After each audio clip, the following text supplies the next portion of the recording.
A very warm welcome to my community. I'm Sherwood McCaskey. As always, I'm pleased that you have joined us.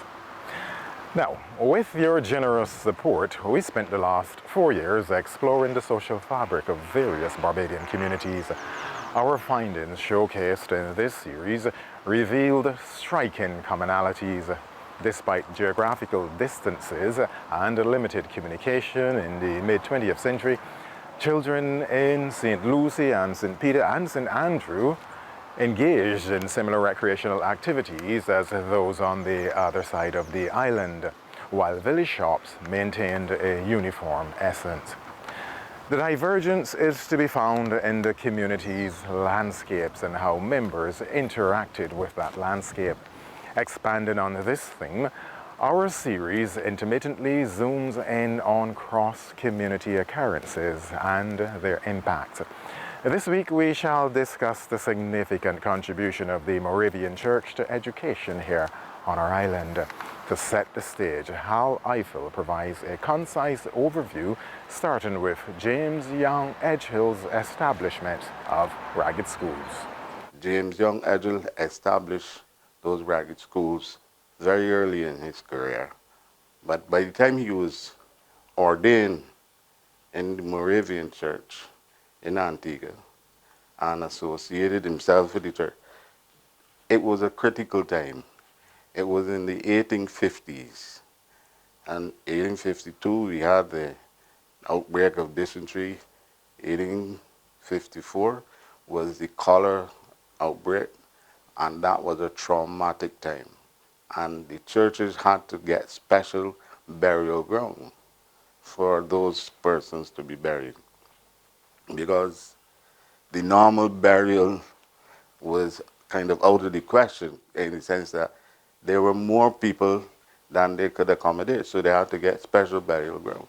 And in the Moravian Church, there is a section earmarked where no building can go on there because persons were buried there who died from the cholera. There were even anecdotes. I remember one case. There was a lady who was an informant. She was attached to Holy Innocents School, Holy Innocents Church, and she had spoken to Professor Woodville about a gentleman she knew who told her that his grandfather was actually carrying people to the burial ground. And one chap got up and asked him for a drink of water. Can you imagine? You're taking persons who had died to the burial ground, and you were told, please, for a drink of water. I guess he separated himself from that mode of transportation with indecent haste.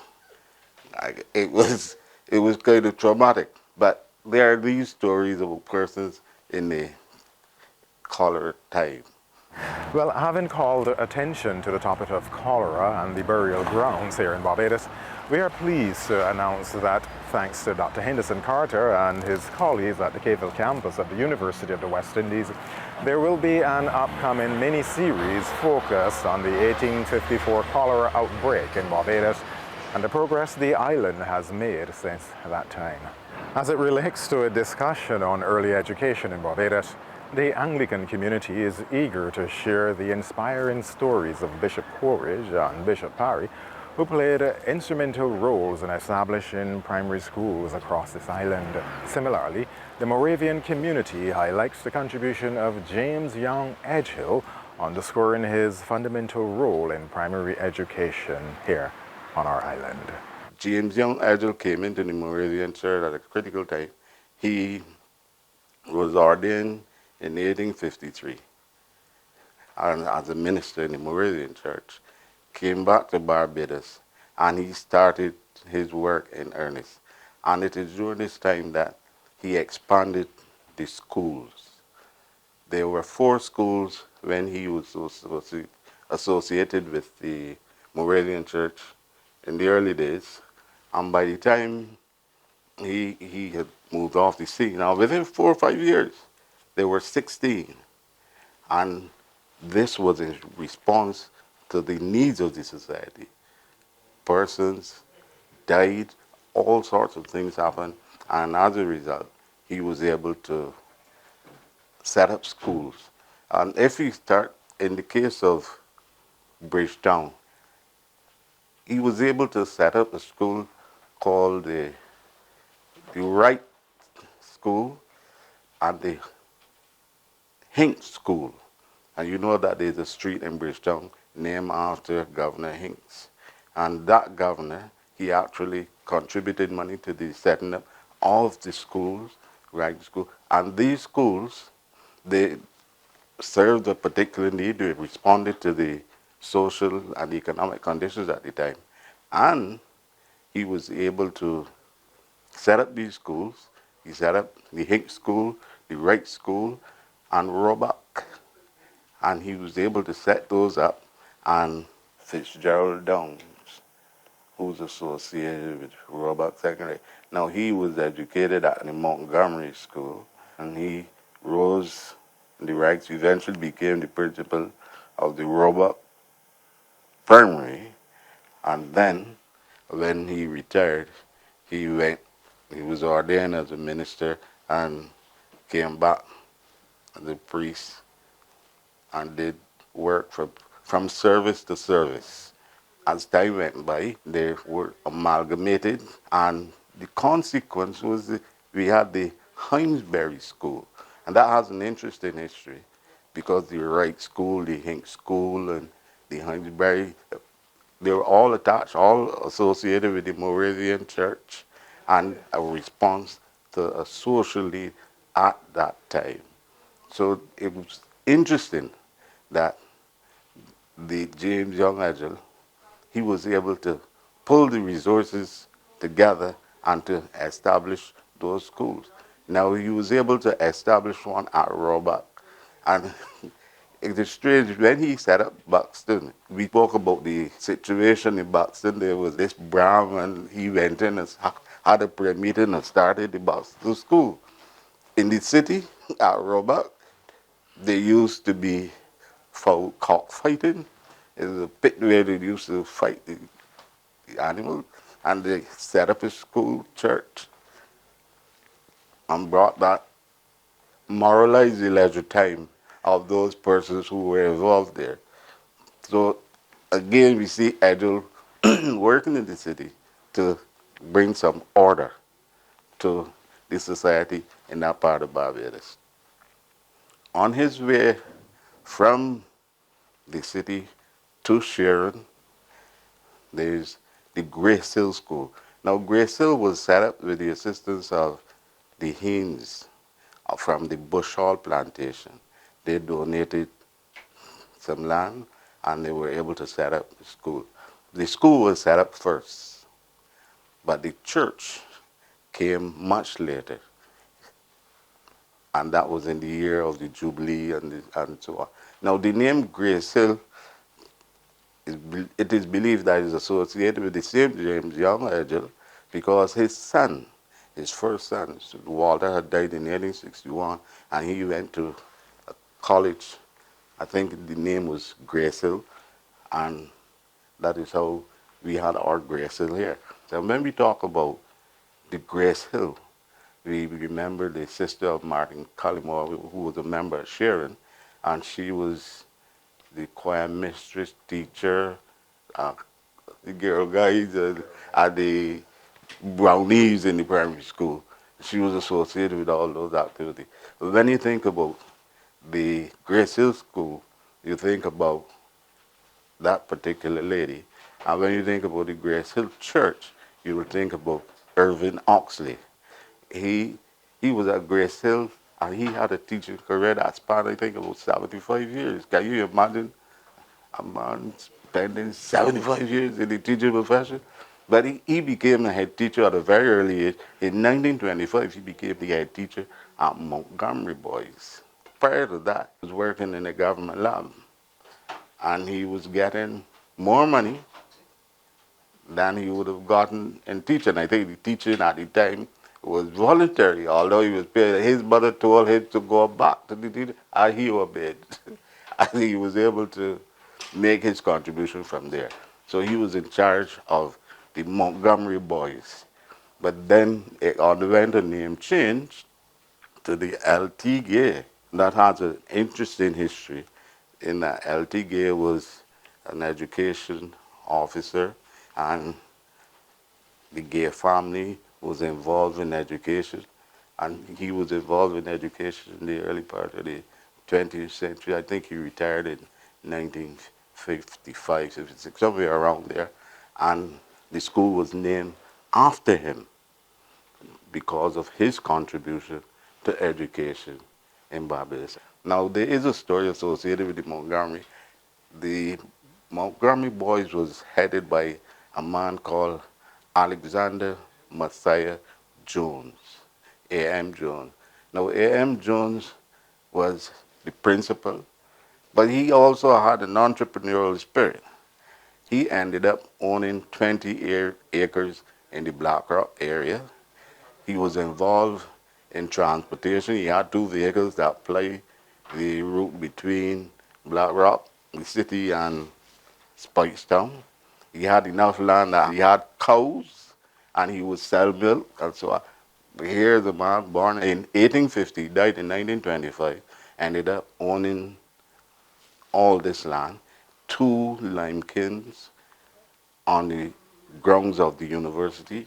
They were exporting white lime to Guyana. He exported yams to Guyana. Yams are produced in larger quantities, sufficient for local consumption and enough to form an export trade to the United Kingdom and other West Indian countries. There's much about this man that one could learn from. When we talk about multiple streams of income, teachers were pursuing multiple streams of income a long time. It was a matter of survival. And Jones, he was the grandfather of Oliver Jackman. Yes, Oliver Jackman, who was a human rights lawyer, he was his grandfather. And this man had all this land, and he was an organist. He used to give organ lessons, he used to give piano lessons. So he was multifaceted. He retired as principal of St. Leonard's. St. Leonard's was a primary school at that time, but it morphed into the Technical Institute and then a secondary school. And much is written about him by Professor Sir Woodville. These schools produce some interesting people. A.M. Jones, the grandfather of Oliver Jackman, who was the 1948 scholarship winner, a Barbados scholar. Now, in addition to that, the last person to be principal at the Montgomery was Patson. I think he's still alive. He was the last principal before the schools were amalgamated, because Edgell Memorial, and we know the name Edgell, where that came from, that was Montgomery Girls, but in honor of Edgell, they named the school Edgell Memorial Girls. Those two schools combined to form the Eden Lodge School. Now, when we look at the Eden Lodge School, the Eden Lodge was associated with the lodge plantation, and hence the name Lodge. So the Eden Lodge was associated with them. And then we have the church influence. They had the chairman of managers was the Reverend Frank Barker, the Reverend Marlon James, Reverend Romeo Challenger. So the Moravian Church would have been associated with these two schools. But as time went by, the denominational association became a bit blurred.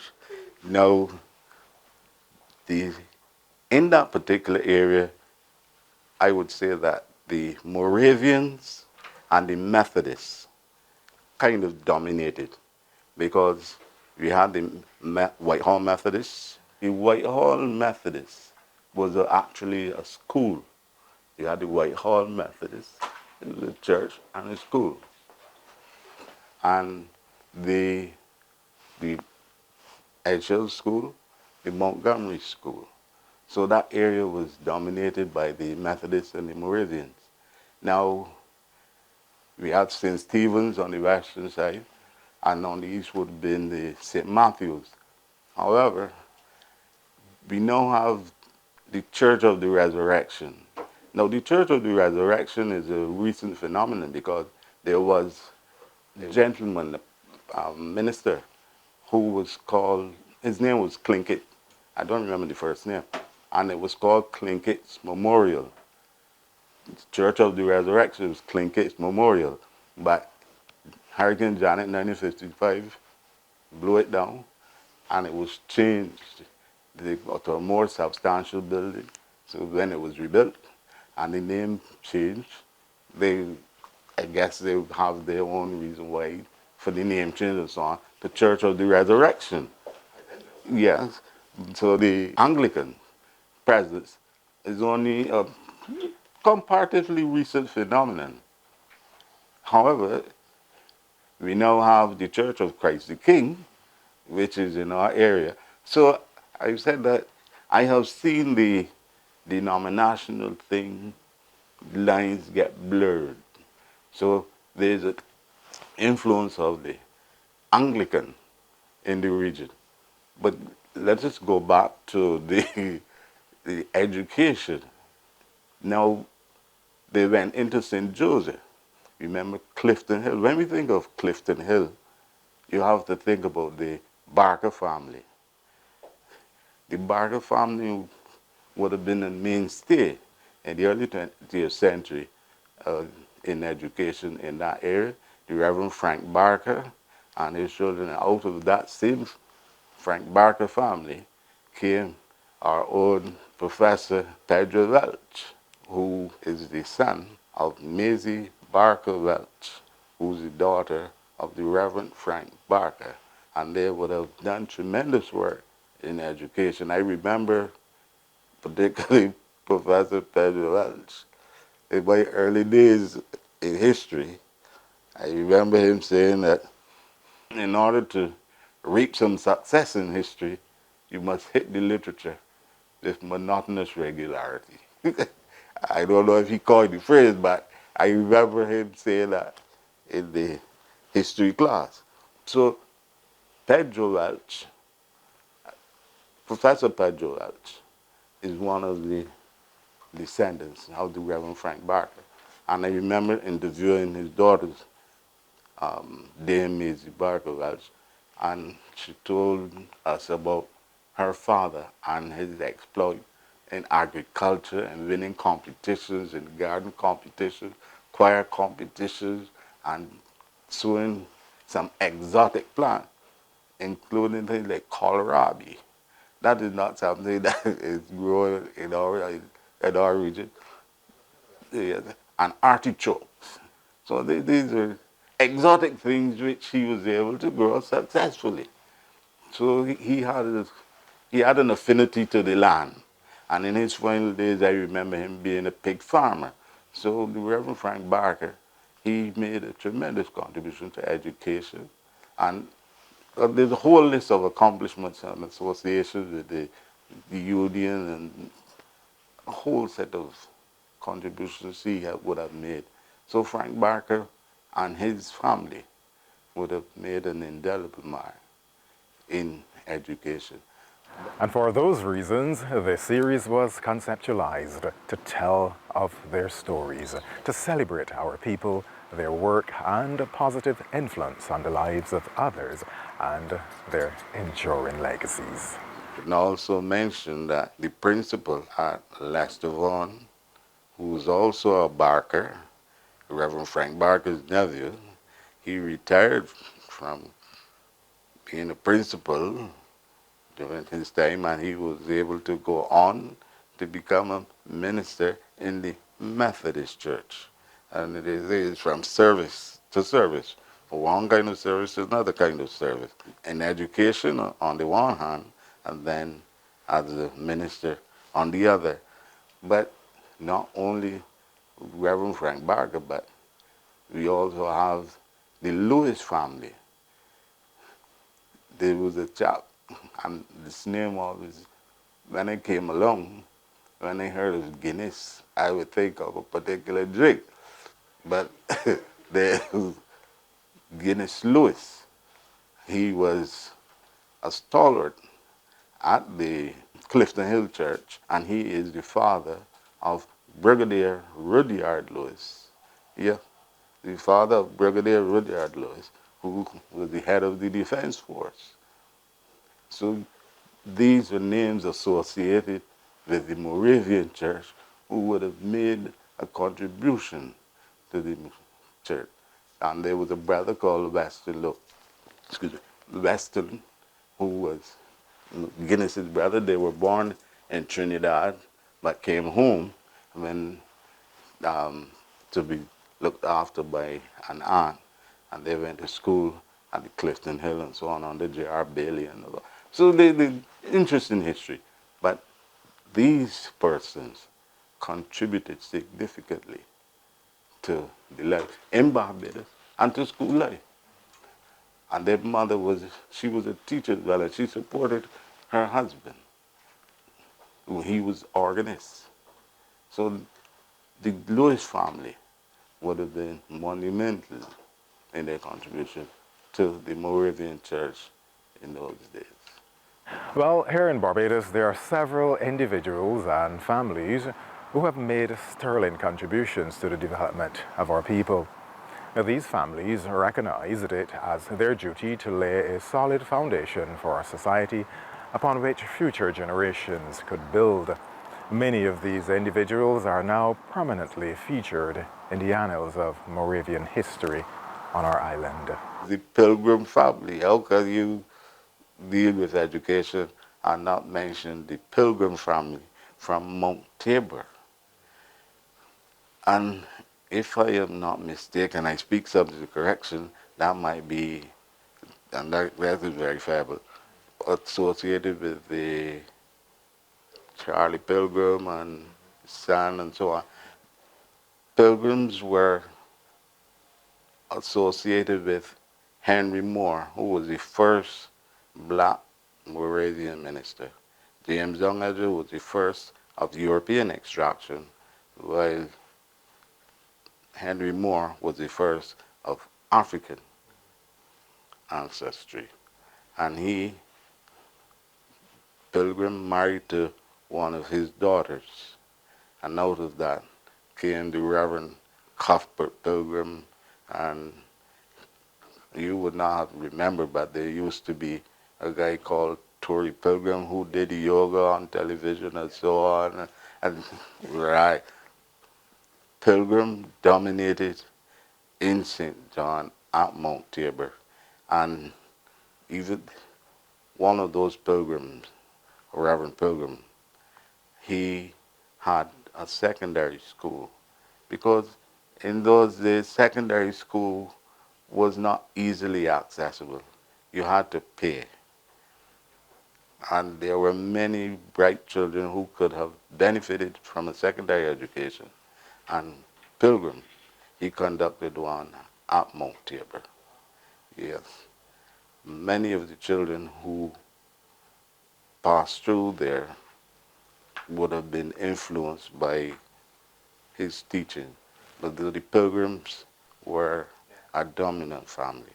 And there was Pilgrim from Combermere. His nickname was Graffy Pilgrim. He was Wayne Alexander Pilgrim. And he was an organist at Sharon, and excellent mathematician, teacher. Pilgrim was a significant person in education in his time. So the Pilgrim family would have contributed to education, and a lot of the research that is available on a nice, simple way. The Reverend Pilgrim's daughter, Cuthbert Pilgrim, his daughter, Grace Pilgrim, she would have done some of that research.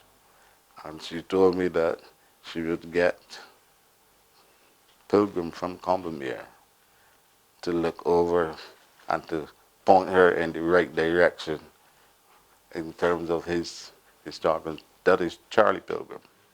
So the Pilgrims at Mount Tabor, that was another monumental contribution that that particular group made to education.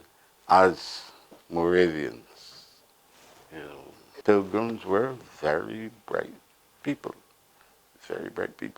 and they would have made their contribution in education, in music, in mathematics to the church.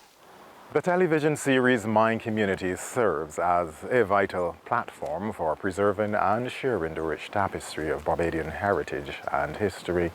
By spotlighting local communities and their unique stories, it empowers Barbadians to take ownership of their narratives, ensuring that their voices are heard and their experiences are documented.